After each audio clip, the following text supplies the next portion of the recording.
Vendi është përfshirë nga vala e nxehtë e cila shoqërohet edhe me rreziqe për shëndetin e qytetarëve, e kryesisht të disa kategorive si fëmijët, të moshuarit, persona që vuajnë nga sëmundje të ndryshme apo grë shtetëzan. Nisur nga kjo, drejtuesja e ISHP-s Eugena Tomini ka këshilluar qytetarët se si të mbrohen në këto ditë me temperatura të larta. Ajo sugjeron shmangjen e lëvizjes në orët e pikut, veshje të përshtatshme, kujdesin me ushqimet dhe konsumimin e sa më shumë lëngjeve. Është shumë e rëndësishme që të kujdesemi për të moshuarit, për fëmijët e vegjël, për gratë shtatzana, të eliminojnë daljet në orët e pikut, nga ora 11 deri në orën 18.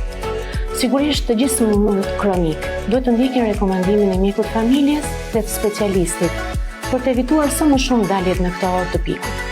Të vishemi me veshje të çelta, me ngjyrë të çelët, pra të pambukta dhe sa më lehtë. Të pim ujë, edhe në qoftë se nuk kemi etje, sa më shumë lëngje gjatë kësaj stime. Të evitojmë sa më shumë daljet në orët e pikut dhe nëse do të parkojmë makinën apo do të jemi në parkime, sigurisht nuk duhet lëmë fëmijët e vegjël dhe moshën adulte apo moshën e tretë. Duhet kemi kujdes ndaj konsumimit të ushqimeve.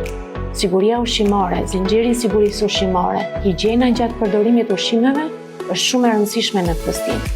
Parashikohet se ditët në vijim do të jenë po të nxehta dhe kërkohet kujdes i shtuar nga ana e qytetarëve.